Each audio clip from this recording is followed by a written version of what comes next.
Je sais bien que c'est amer, mais c'est tout de même beau, un amour comme ça. Ça finit par vous faire envie. Il n'y aura jamais une autre femme pour t'aimer comme elle dans la vie. Ça, c'est sûr. C'était sûr, mais je ne le savais pas. Ce fut seulement aux abords de la quarantaine que je commençai à comprendre. Il n'est pas bon d'être tellement aimé si jeune, si tôt. Ça vous donne de mauvaises habitudes. On croit que c'est arrivé. On croit que ça existe ailleurs, que ça peut se retrouver. On compte là-dessus. On regarde, on espère, on attend. Avec l'amour maternel, la vie vous fait, à l'aube, une promesse qu'elle ne tient jamais. On est obligé ensuite de manger froid jusqu'à la fin de ses jours. Après cela, chaque fois qu'une femme vous prend dans ses bras et vous serre sur son cœur, ce ne sont plus que des condoléances. On revient toujours gueuler sur la tombe de sa mère, comme un chien abandonné. Jamais plus, jamais plus, jamais plus. Les bras adorables se referment autour de votre cou et des lèvres très douces vous parlent d'amour, mais vous êtes au courant. Vous êtes passé à la source très tôt et vous avez tout bu. Lorsque la soif vous reprend, vous avez beau vous jeter de tous côtés, il n'y a plus de puits, il n'y a plus que des mirages. Vous avez fait dès la première lueur de l'aube une étude très serrée de l'amour et vous avez sur vous de la documentation. Partout où vous allez, vous portez en vous le poison des comparaisons. Et vous passez votre temps à attendre ce que vous avez déjà reçu. Je ne dis pas qu'il faille empêcher les mères d'aimer leurs petits. Je dis simplement qu'il vaut mieux que les mères aient encore quelqu'un d'autre à aimer. Si ma mère avait eu un amant, je n'aurais pas passé ma vie à mourir de soif auprès de chaque fontaine. Malheureusement pour moi, je me connais en vrai diamant.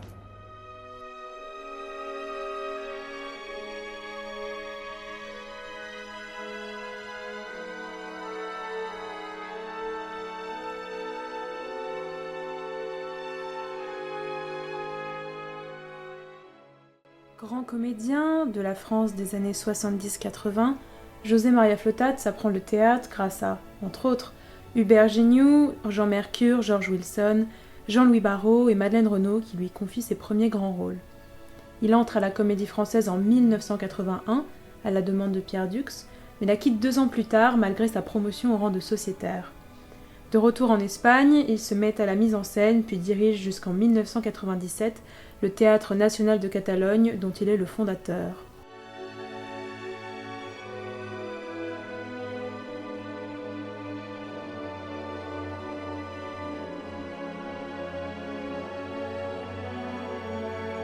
Vous avez grandi dans la Catalogne des années 40-50.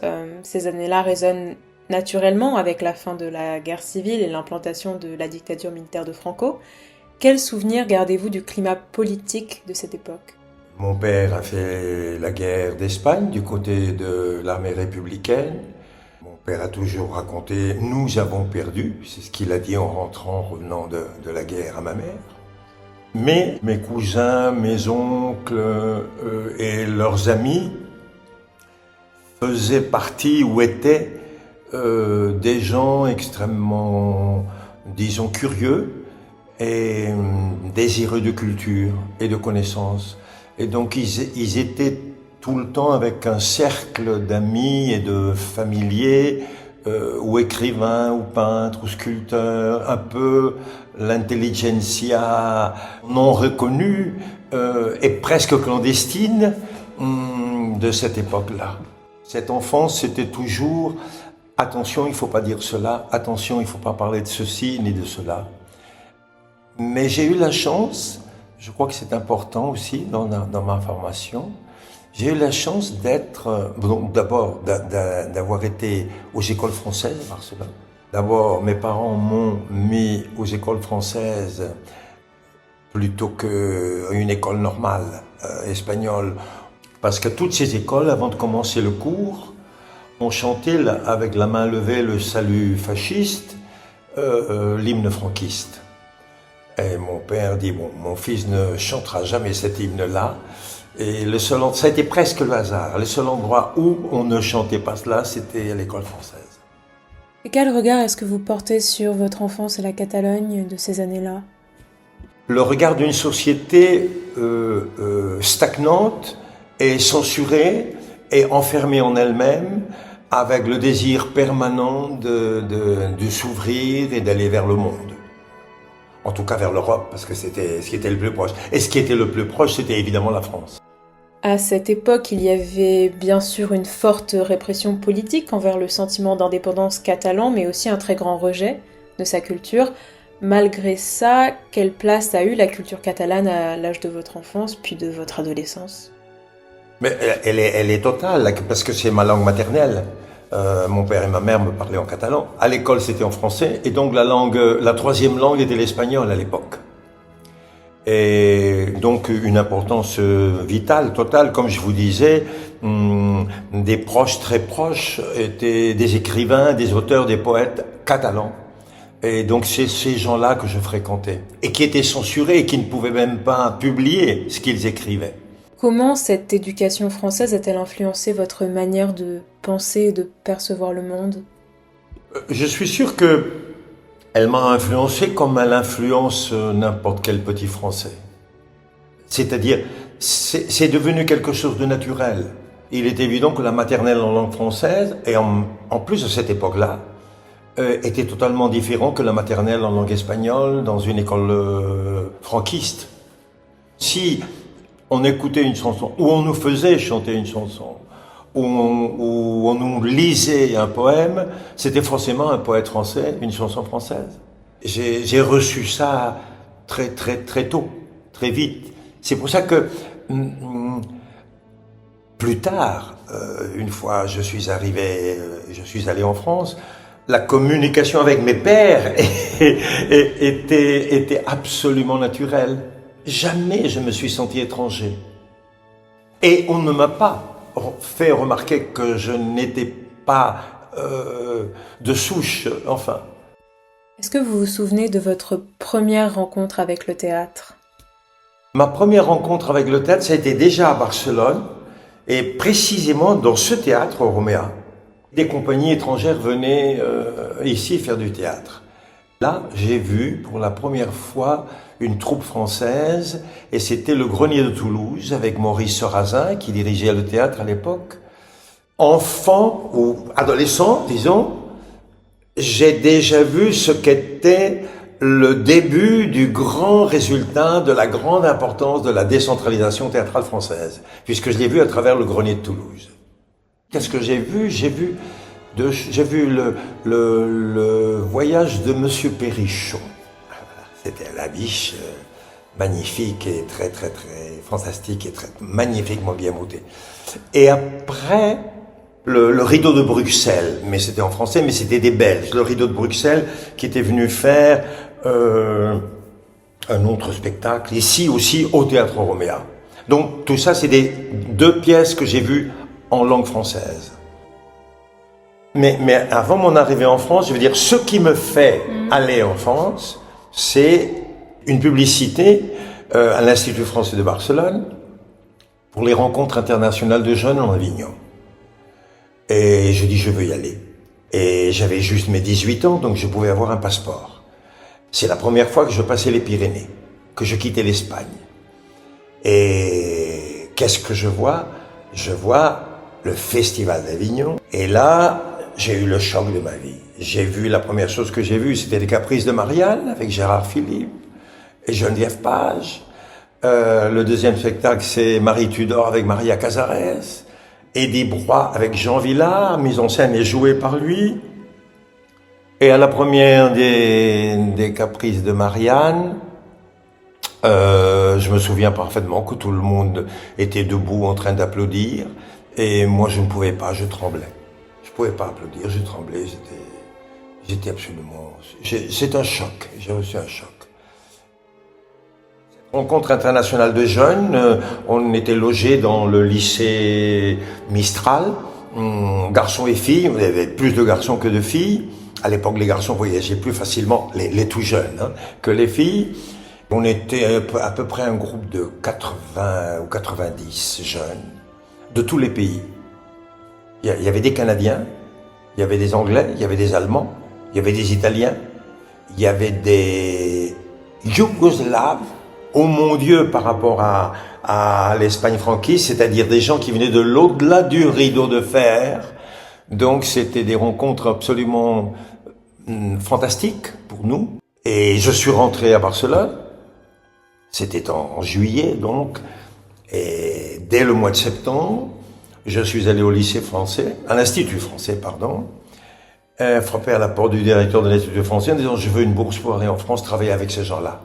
Je ne pensais pas du tout être capable de jouer aucun rôle, mais de vivre avec des gens comme ça qui faisaient ce miracle.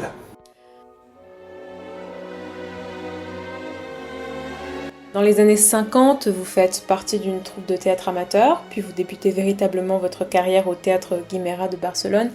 Que reste-t-il de ces premières fois en scène? La première fois que moi, je suis monté sur un plateau, c'était pas avec la Agrupación Dramática de Barcelone, c'était à la Chapelle française. Quelqu'un a monté Le Malentendu de Camus, et je jouais rien, un personnage qui vient à la fin dire 2 mots, et j'ai fait ça. Mais c'était du théâtre amateur. Après, j'ai été engagé professionnellement pour jouer Oscar de Claude Manier. J'ai fait ça pendant, je crois, 2 mois. Et puis après, l'été est arrivé, et en septembre, j'ai eu la bourse de l'Institut français de Barcelone, et je suis parti à Strasbourg.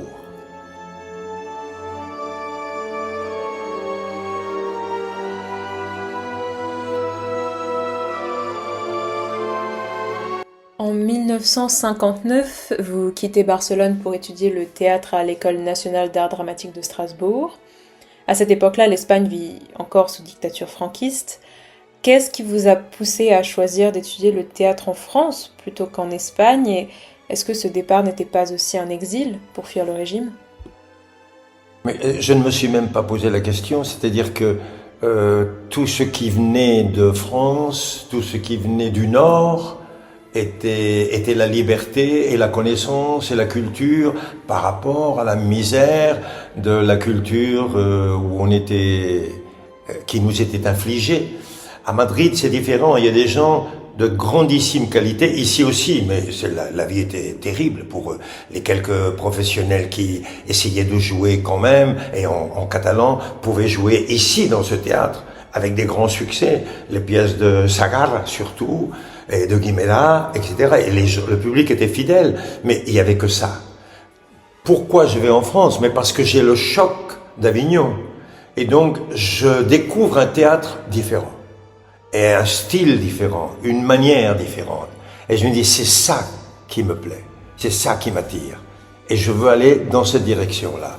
C'est pour ça que je vais en France. Dès le début des années 60, votre travail est reconnu par les grandes figures de la mise en scène de l'époque. Vous jouez sous la direction de George Wilson pour le Théâtre National Populaire, qui fait de vous Edgar dans Le Roi Lear, de Jean Mercure, puis de Jean-Louis Barrault et de Madeleine Renaud pour qui vous interprétez Zadig. Qu'avez-vous appris de vos collaborations avec ces gens-là et que vous ont-ils transmis de fondamental ? Tout, j'ai tout appris, tout. En plus, c'était des gens d'une connaissance du métier et d'une générosité énorme. Et j'ai tout appris. J'ai tout appris d'abord avec Hubert Gignoux et Pierre Lefebvre, le directeur de l'école du Centre dramatique de l'Est, et Hubert Gignoux, directeur du Centre. La discipline, la rigueur, la technique, avec André Rose, le professeur de voix et de chant, avec des professeurs extraordinaires, l'utilisation de la respiration, du corps, le travail intérieur des rôles, comment travailler les rôles, pourquoi, de quelle manière, etc. Tout le matériau technique. D'ailleurs, le directeur de l'Institut français m'avait dit à l'époque, écoutez, je vous recommande plutôt l'école de Strasbourg que le Conservatoire de Paris, où il faut de toute façon passer un concours. Curieusement, j'ai pas passé de concours pour entrer à l'école de Strasbourg, alors que tout le monde le passait. J'ai pas su, j'ignorais qu'il fallait un concours. Mais comme j'avais une bourse du gouvernement français, donnée par l'Institut français de Barcelone, même s'ils me disaient non, j'avais la bourse. Donc, j'ai su ça après, par eux. Ils m'ont dit non, on l'admet en tant qu'élève, et puisqu'il a sa bourse de toute façon, mais peut-être qu'à la fin de l'année, on le dira, ne revenez plus. En sortant de l'école, j'ai fait encore, pendant 2 saisons, j'ai travaillé à la Comédie de l'Est, sous la direction d'Hubert Gignoux. Après, venant à Paris, j'ai fait un spectacle au Théâtre des Arts, qui est un théâtre qui n'existe plus, où j'ai joué Little Malcolm contre les eunuques, qui est une pièce de David Halliwell. C'est un spectacle qui n'a pas marché du tout. Mais le jour de la deuxième, à la fin du spectacle, on frappe dans ma loge, c'était George Wilson, récent directeur du TNP, puisque Villard venait de quitter le TNP depuis 1 an à peine. Et il me dit, qu'est-ce que tu fais demain à 5h de l'après-midi, tu es libre? Viens dans mon bureau, je veux te parler. Et c'est là où je suis le lendemain, allé dans son bureau, et là, il m'a donné le manuscrit, il dit, tiens, je veux que tu joues Edgar dans Le Roi Lear. Un rôle sublime. Donc, je dis, bon, c'est la Providence pour moi qui a fait ça. Après la première du Roi Lear, Mercure préparait déjà, ça n'était que 2 ans plus tard, préparait déjà le théâtre de la ville, donc l'ancien Sarah Bernard en travaux pour devenir théâtre de la ville. Et il me convoque et il me dit, voilà, je veux que tu sois mon jeune premier dans la future troupe du théâtre de la ville dans 2 ans. Ça s'est passé comme ça. Et je veux dire, évidemment qu'on acquiert connaissance de son métier et de son propre instrument, de comment l'utiliser à mesure et à fur et à mesure qu'on travaille. J'ai eu la chance de ne pas arrêter de travailler, mais en plus le privilège de travailler avec les gens les plus respectés. J'allais dire fameux, mais ça ne veut rien dire. Les plus célèbres par leur qualité et leur sérieux et leur parcours. Parmi ces noms-là, évidemment, je ne peux pas oublier Dux, qui m'a fait rentrer au français, qui m'a demandé 2 fois au français, et puis aussi Jean-Louis Barrault, évidemment, le grand Jean-Louis Barrault. Et quels sont vos souvenirs justement de ces premiers grands rôles ? Dans mon souvenir, c'est des cadeaux, tout ça. Donc, ils sont à des niveaux différents, non pas de valeur, mais pour des raisons différentes. Peut-être parce que les personnages sont complètement différents les uns des autres. Mais chaque fois, c'est des cadeaux. Des cadeaux et des angoisses. Et des angoisses, mais de belles angoisses aussi, parce qu'il faut apprendre à les surmonter et à les dompter. Dans les années 70, vous êtes un acteur en pleine ascension. Vous jouez Shakespeare, Giraudoux, Voltaire, et vous êtes Iago face à Maria Cazares dans Othello de George Wilson. En 1972, votre interprétation de Philippe de Poitiers dans Les Rois Maudits vous révèle au grand public. Ce n'était pas votre première apparition à la télévision, mais c'était un rôle marquant. Comment est-ce que vous avez abordé ce rôle ? Les Rois Maudits, c'était, à l'époque, c'était les dramatiques de la télévision française. Et les dramatiques de la télévision française étaient très importantes. Et c'était toujours de grande qualité. Il y avait de grands réalisateurs à la télévision, de très grands réalisateurs. Et j'étais entouré de gens avec qui j'avais pas travaillé. Il y avait beaucoup de sociétaires de la Comédie Française et des gens très connus et de grande qualité. Donc bon, ça a été, parce que j'étais relativement à mes débuts, donc c'est impressionnant et en même temps fantastique. Parce que c'est là où on s'aperçoit que les très grands, quand il s'agit de travail et qu'on est à côté d'eux, ils sont aussi inquiets qu'on peut l'être soi-même. Mais ils ont le métier et le grand talent qu'ils ont. Et je veux dire, ils vous aident. Ils vous aident constamment parce que eux aussi veulent bien faire, évidemment. Donc il y a une fraternité dans le travail qui est fantastique. J'avais senti ça à la Comédie de l'Est, mais à la Comédie de l'Est, j'avais travaillé avec des gens que je trouvais des remarquables comédiens, mais c'était pas des comédiens, entre guillemets, stars qui venaient de Paris. Mais du coup, être à Paris et faire une télévision avec des gens considérés des stars, et que moi, personnellement, j'admirais en plus parce que je les avais vus, c'était angoissant et bon, je disais, aïe, aïe, aïe, si je ne suis pas à la hauteur, aïe, aïe, aïe, aïe, aïe, ils vont me virer. Voilà. Finalement, vous avez fait assez peu de cinéma et de télévision. Quel est votre rapport justement à la télévision et au cinéma ? Très peu, ça m'amuse pas. Non, mais attention, si on m'appelait pour un film, un bon directeur et un scénario que j'aime, je dirais oui tout de suite. Mais je n'aime pas et ça me repousse un peu. Je ne m'y sens pas à l'aise. Je ne m'y sens pas à l'aise par cette nécessité de décors différents, de commencer par une scène qui est à la moitié de l'histoire, une semaine après faire la première scène du film, et puis avant la fin faire la fin, alors qu'on n'a pas fait le milieu. Je veux dire, ce désordre dans les scènes me panique un peu. J'ai besoin de la continuité, du déroulement d'un rôle. Et je pense qu'ils sont très forts, les grands comédiens qui font ça, des grands personnages tout le long. C'est fantastique.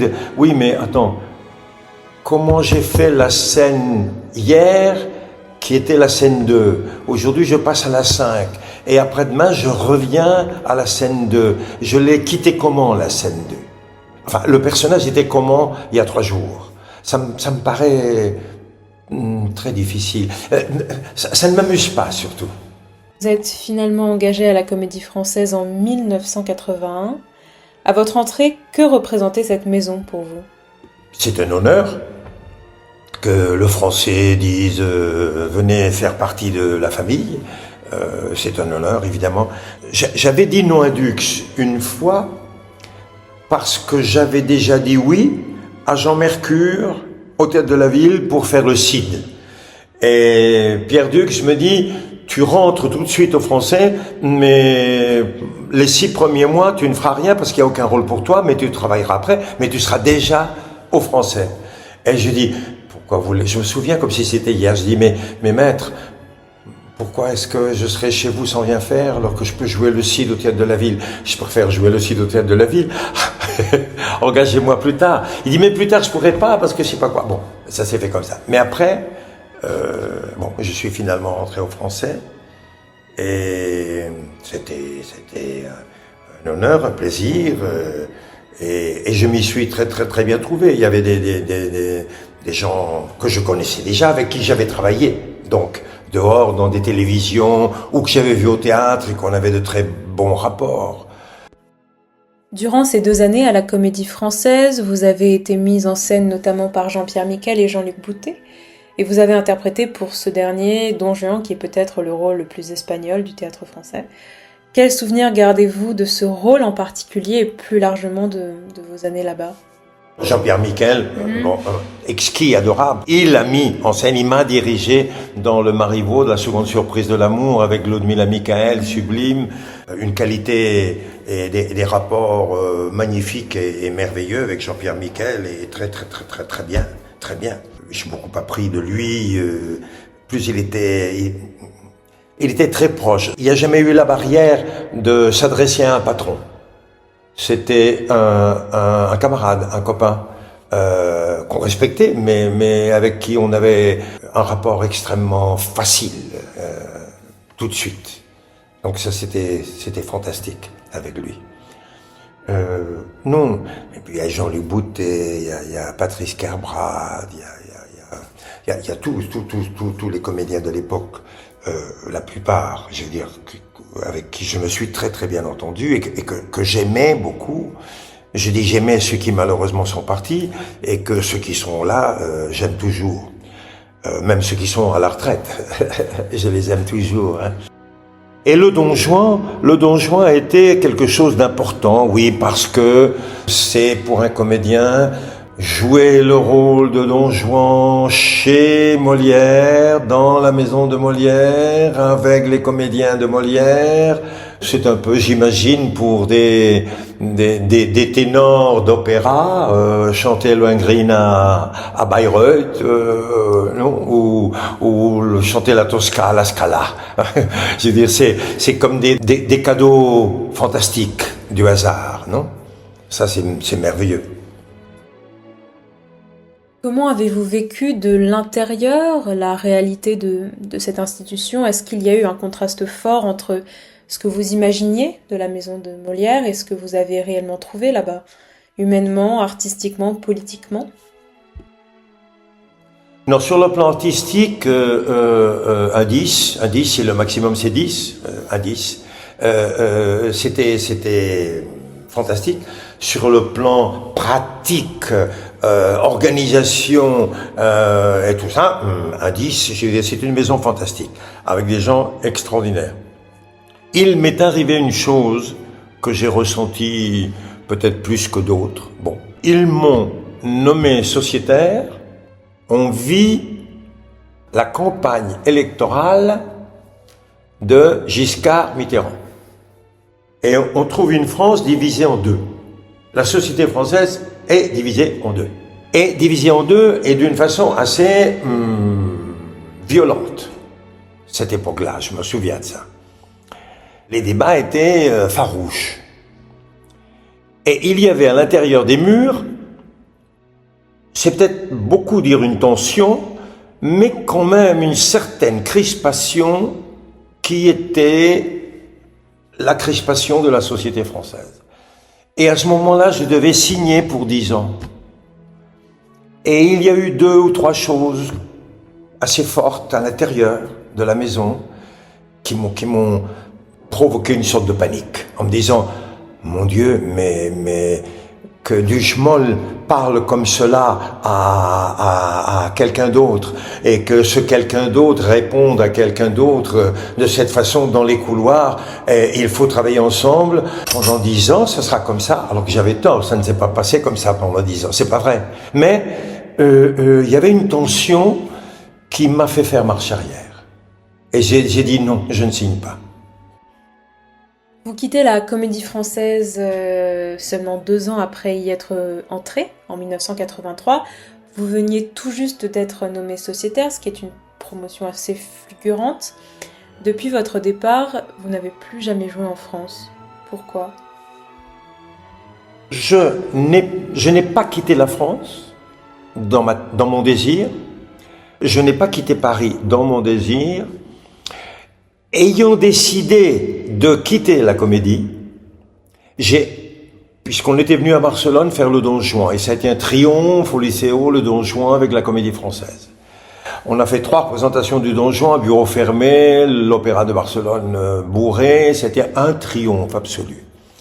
Et le récent gouvernement autonome de la Catalogne, le conseiller de culture me dit « s'il te plaît, reste faire une pièce de théâtre. Viens faire une pièce de théâtre. » Et j'ai dit, bon, j'ai quitté la comédie en juin, je peux septembre, octobre, novembre, décembre, janvier, février faire une chose à Barcelone et puis repartir à partir du mois de mars chez moi à Paris.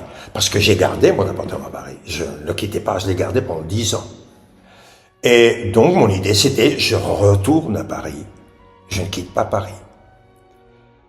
Et j'ai fait un spectacle, on m'a supplié d'en faire un autre. Je me suis dit, j'ai envie de jouer le Cyrano de Bergerac en catalan. Et j'ai trouvé un poète catalan, jeune poète fantastique, qui l'a traduit en vers d'une façon admirable. Ça a été le triomphe. Et on me demande de continuer. On m'appelait de Paris, on me disait, est-ce que la saison prochaine, tu vas... Non, mais l'autre, oui, on verra. Et je me suis pris au jeu de faire de la mise en scène. Moi, c'est pas étrange, c'est pas nouveau, mais c'était comme une façon de finir le parcours, mon parcours, à l'intérieur du théâtre.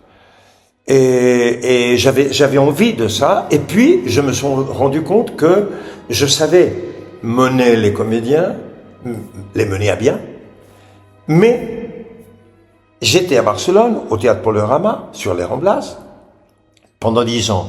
Mais j'ai signé tous les ans que pour un futur spectacle. Je ne m'engageais que pour telle pièce. Si elle marche bien, et si elle marche pas, je rentre à Paris.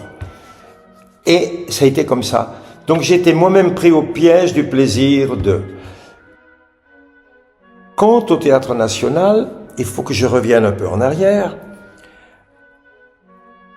Quand je suis rentré à la Comédie Française, le ministre donc de Culture du gouvernement autonome me demande de lui faire un projet pour un théâtre national en Catalogne. Et je lui fais une espèce de brouillon, de canevas comme ça, en quoi consiste un théâtre grand, un théâtre public, tel que je les ai vécus et qui m'ont formé. Et je lui envoie ça.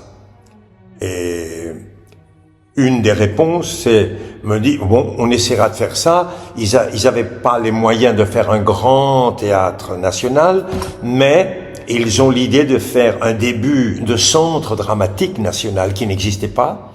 Et ils louent ce théâtre Roméa où on est maintenant pour le transformer en centre dramatique dans la Generalitat.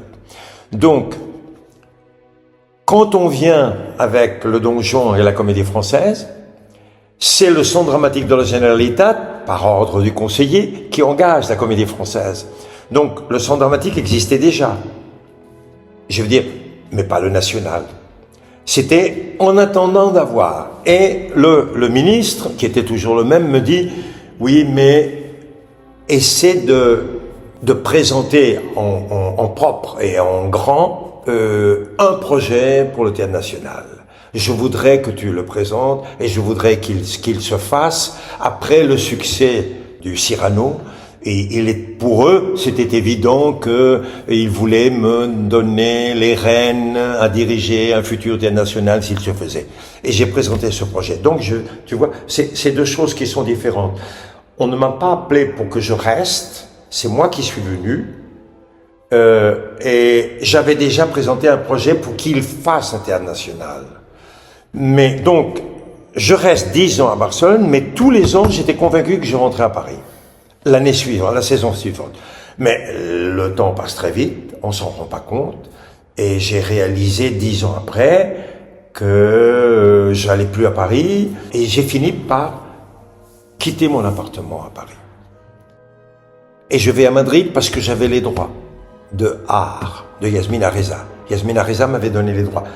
Le hasard a fait que je suis à Paris le lendemain de la première de art à la Comédie des Champs-Élysées. Et je vais à la Comédie des Champs-Élysées, où il y avait des amis, c'était bourré déjà, je vois le spectacle, je tombe amoureux de la pièce, et je dis c'est une pièce idéale pour la petite salle du National. Et le lendemain, je vais voir Yasmina Reza, qui me donne les droits, me dit oui, dis à mon agent et tu as les droits. J'étais le premier dans le monde à lui demander les droits de art. Bon. Mais je ne l'ai fait que 5 ou 6 ans plus tard. Et j'avais ces droits que j'avais payés moi, donc je veux dire, moi, José Maria Flotats, pas le national, parce que le national n'existait pas encore en tant qu'administration. Et j'ai gardé ces droits sous le bras, et je me suis dit, j'ai ces droits, ça a eu un succès énorme en France, en Espagne ça n'a pas été fait, je quitte le national, puisque je quitte le national, et j'ai ce spectacle que j'ai envie de faire, je veux le faire à Madrid. Et j'ai trouvé tout de suite un théâtre à Madrid et je l'ai fait à Madrid. Et c'est à partir de mon moment où je reste à Madrid, je commence à organiser une tournée en toute l'Espagne avec art et que je vois que je m'installe à Madrid et que ça fait plus de 10 ans que je ne suis pas à Paris et que plus personne me connaît à Paris. C'est dur pour quelqu'un comme moi. Moi, j'allais à Paris, je décrochais le téléphone et j'avais tous les directeurs des théâtres. La plupart, ils avaient le bureau et quelques-uns y vivaient dans le théâtre encore à cette époque-là. Et bonjour, bonjour, comment vas-tu? Quand est-ce que tu viens ici faire quelque chose? Quand est-ce que etc. Quand est-ce que tu es libre? Malheureusement, ils sont morts, ils ont disparu. Donc, je veux dire, je n'ai plus ce contact aussi facile sans rien demander, mais de bonjour, bonjour, ah tiens, j'ai une idée, pourquoi est-ce qu'on sait? Et c'est pas de la faire ensemble. Comme ça, beaucoup de projets naissent. Toujours. Bon.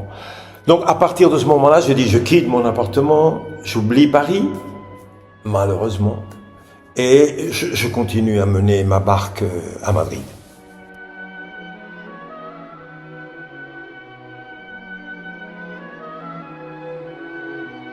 Lorsque vous revenez en Espagne, en 1983, le pays n'est bien sûr plus franquiste, et la Catalogne vit une renaissance culturelle et politique, marquée par une volonté forte de restaurer la langue, les institutions et la création en catalan.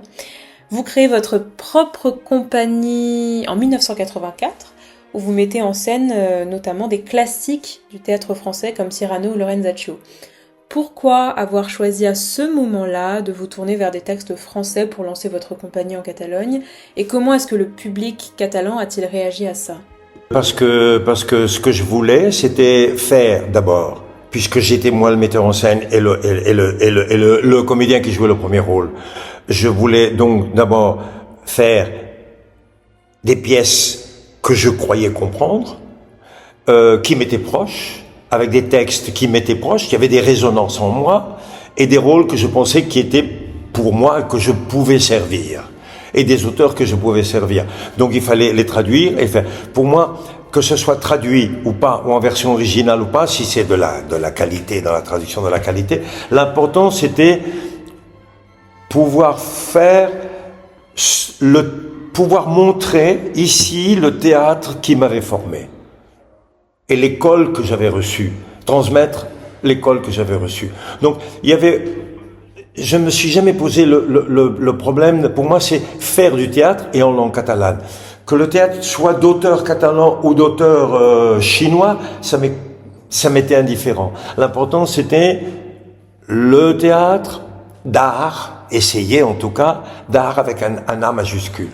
Comment est-ce que le public catalan a réagi à ça? J'ai eu le privilège de vivre 10 ans d'affilée sur les Ramblas, Théâtre Poliorama, Compagnie Flotats, 10 ans d'affilée, le théâtre plein tous les jours pour tous les spectacles. On a créé une espèce de petite troupe et avec un public enthousiaste autour. On était portés par eux. Ça a été absolument fantastique. Il y a eu une communication avec le public, un mariage qui a eu lieu. Des amis de Paris me le disaient. Ils me disaient, tu te rends compte que tu fais une saison entière de fin septembre à fin juin, même la première semaine de juillet, à peine. Mais jamais en Europe, un théâtre a fait c'est-à-dire 120 représentations d'affilée d'une pièce qui se jouait à l'Odéon 2 semaines. Ou ailleurs, voilà. Et j'ai dit, mais le public est venu voir ça, le public aime ça. J'en suis ravi. Moi je ne pouvais pas penser ça. Mais ça s'est passé comme ça. Ça s'est passé comme ça. En 1995, vous fondez le Théâtre national de Catalogne et en devenez le premier directeur. Vous refusez toute ingérence dans vos choix de programmation et de création. Quel était votre projet pour la création du Théâtre national ? Mais le projet était exactement, je ne l'ai pas inventé, c'était le projet qui m'a formé, c'est-à-dire celui du Centre dramatique de l'Est, qui est devenu maintenant Théâtre national de Strasbourg, une programmation, essayer d'avoir une troupe fixe et du théâtre classique, entre guillemets, c'est-à-dire les grands textes, mais aussi les textes contemporains et catalans et tout ce qu'on veut, mais de qualité, de rigueur, d'exigence, avec une même recherche, c'est-à-dire l'équivalent d'un TNP de Paris, l'équivalent d'une compagnie Renaud-Barrault, l'équivalent d'un Centre dramatique de l'Est, ce genre de service public au service du grand théâtre et pour le plus large public possible.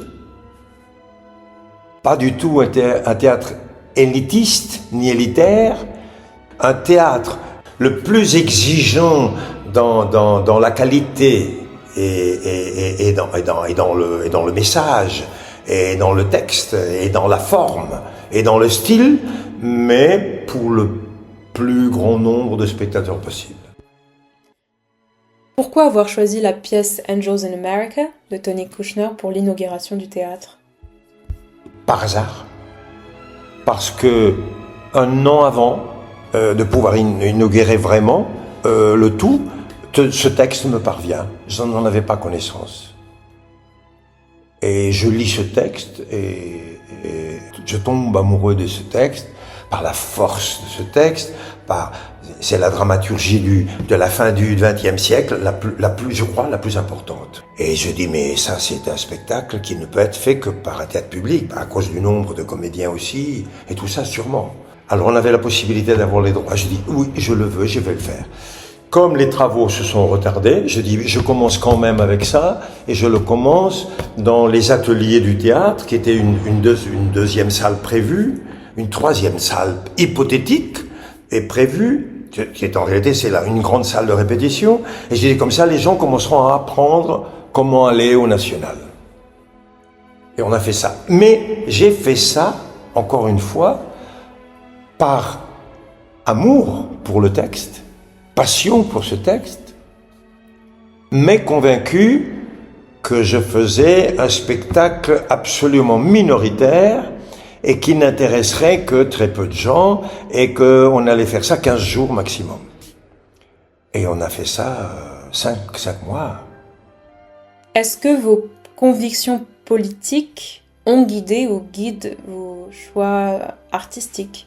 Je suis sûr que mes convictions, mes croyances personnelles et mes penchants et mes sympathies personnelles, politiques, affectives, me font décider pour des choses, c'est évident. J'ai eu le privilège de pouvoir choisir toujours. Et donc je joue ou je dirige ce qui m'émeut et me passionne. Et ça m'émeut, ça me passionne parce que je suis d'accord avec ce que dit l'auteur ou ce que veut dire l'auteur. Et je suis heureux d'être à son service, de me mettre complètement à son service et d'essayer de le servir le mieux que je peux. Par amour, par admiration. Et c'est évident que une pièce qu'on pourrait dire réactionnaire, dont l'idée ou l'idéologie serait totalement réactionnaire, je la montrerai pas, mais pas par volonté de censure. Suite à vos choix peut-être trop audacieux pour le gouvernement catalan de l'époque, vous êtes finalement limogé en 1997. Comment avez-vous vécu les tensions qui ont accompagné votre direction ? Oui, défenestré, que je dis moi. J'essayais de les voir avec la distance adéquate, parce que sinon on peut pas travailler. J'essayais de les voir avec la distance adéquate en disant, moi je ne fais de mal à personne.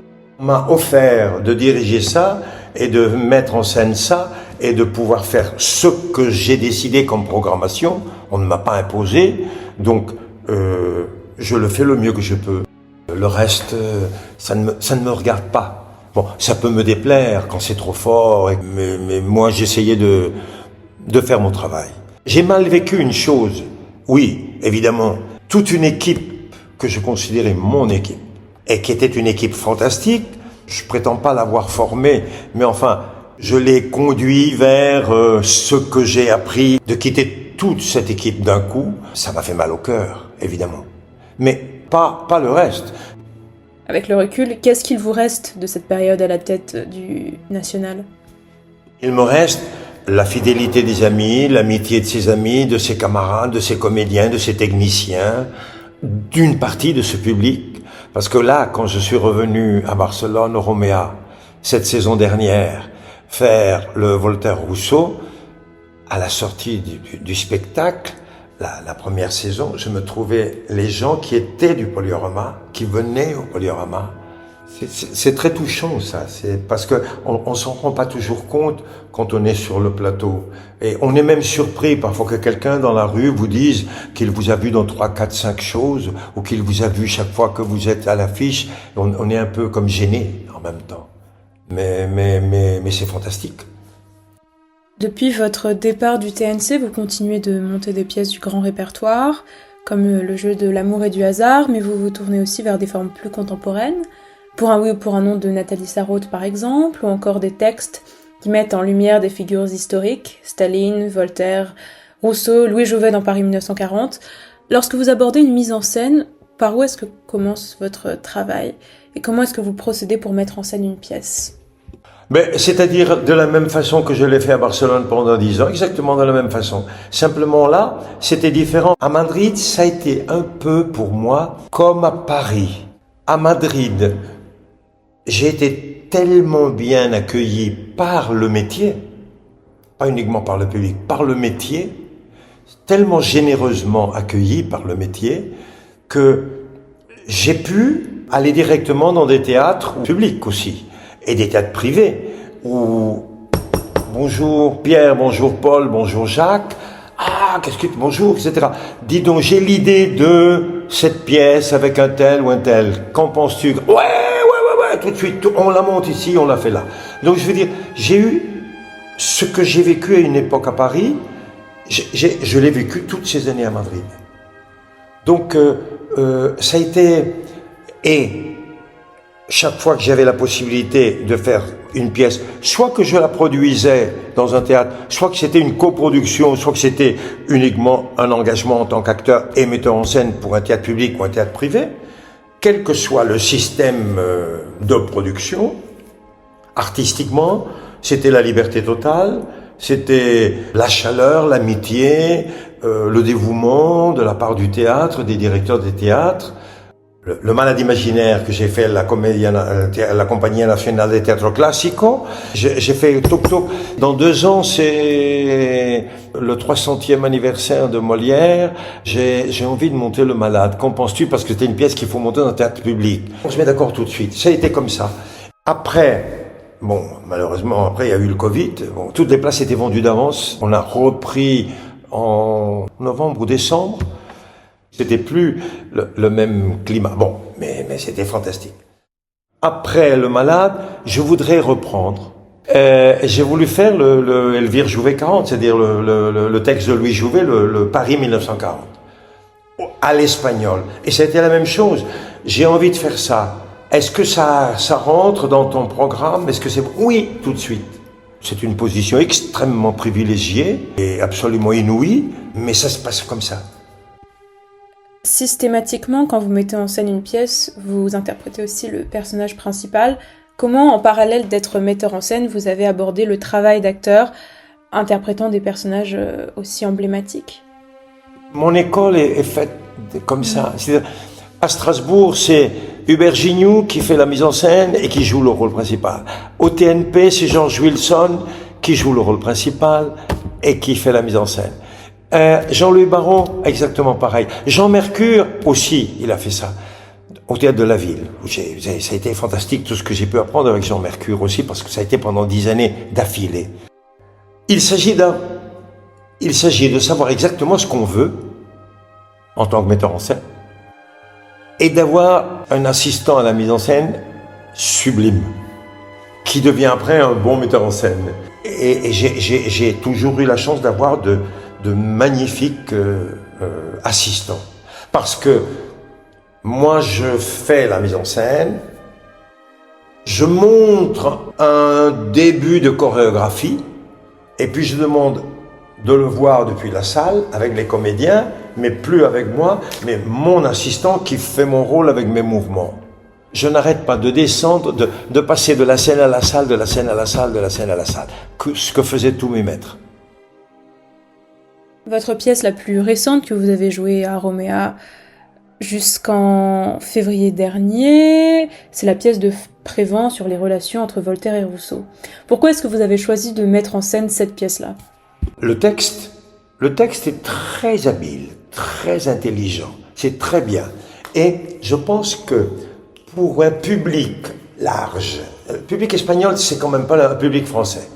Donc, évidemment qu'ils ont appris au bac, où ils ont étudié, je suis sûr, Voltaire et Rousseau, mais beaucoup moins peut-être qu'en France. Ce débat est un débat sur bien des côtés, malheureusement d'une acuité contemporaine terrifiante. Et je me suis dit, c'est pas du tout un théâtre classique qui parle de choses anciennes, pas du tout. Le langage est très beau. Pourquoi est-ce qu'il est beau? Parce que c'est les propres mots de Voltaire et les propres mots de Rousseau que Jean-François Prévent a mis ensemble.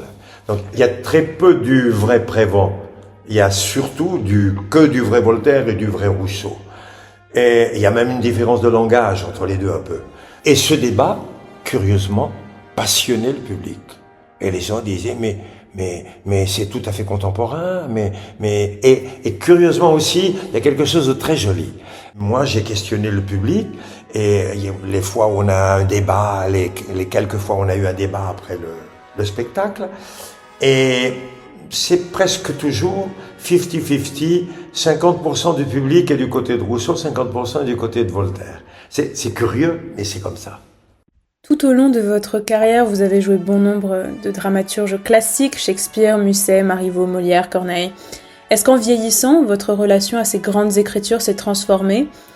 Et est-ce que les œuvres sont lues différemment à 20 ans ou à 80? Je les voyais sûrement d'une manière dont j'ai oublié même comment je les voyais. Je ne sais pas comment je les voyais. Je les voyais de toute façon avec une grande admiration, mais j'étais touché par des choses qui peut-être maintenant me touchent moins, et c'est d'autres qui me touchent. Ou aussi qu'il y a des tas de choses que je n'ai pas vues il y a 30 ans en arrière, et que je sens et je découvre maintenant.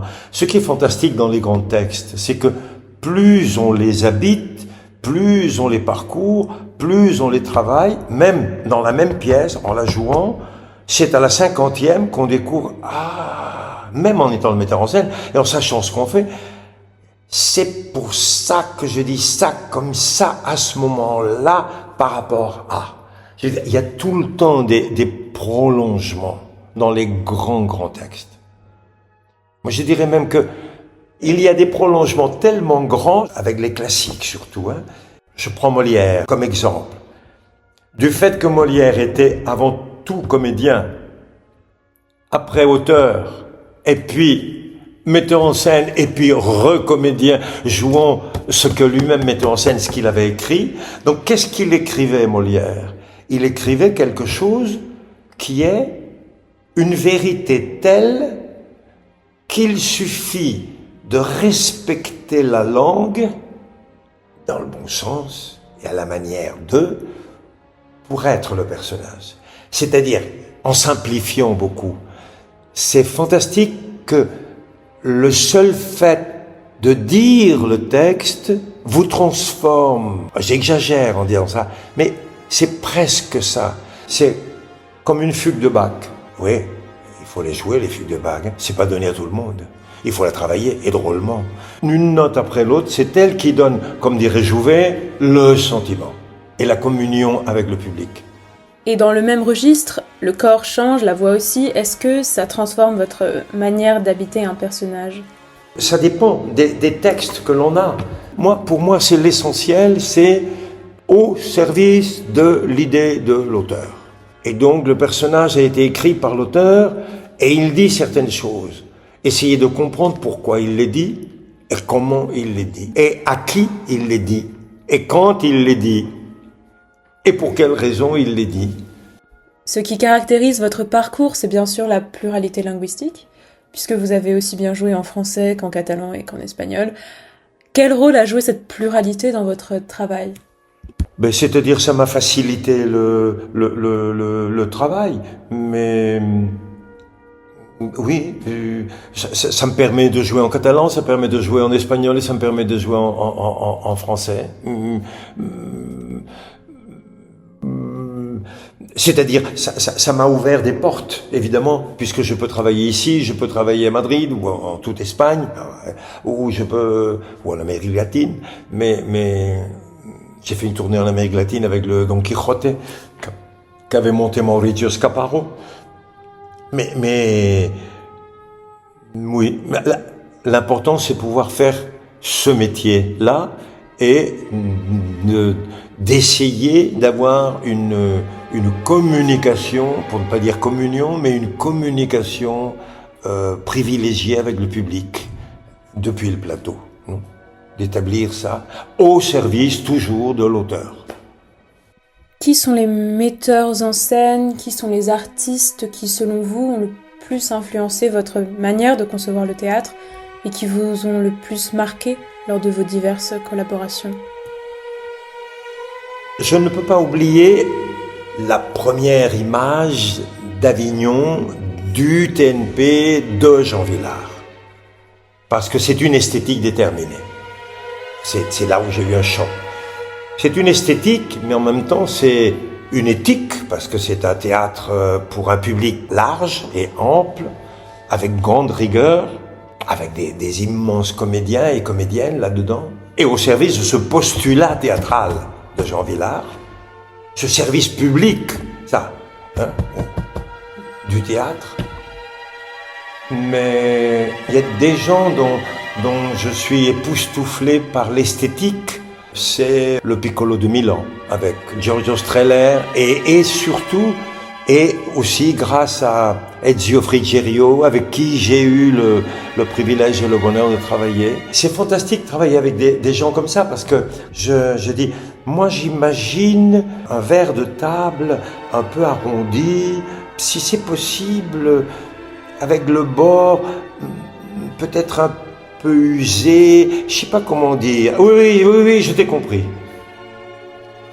Et il t'apporte exactement ça, mais 3 millions de fois supérieur à ce qu'on avait rêvé. Je veux dire, c'est comme si je disais à un peintre, je voudrais un chevalier avec une armure et sur un cheval. Et il dit oui, d'accord. Si c'est du Schmoll qui le fait, ça sera un cheval, une armure. Mais si c'est le Titien, c'est Charles Quint qui est au Prado. Voilà la différence. et aussi avec Franca Squarciapino, les costumes. Le malade imaginaire qu'ils ont fait est magnifique, puisque ça n'avait jamais été monté au Classico.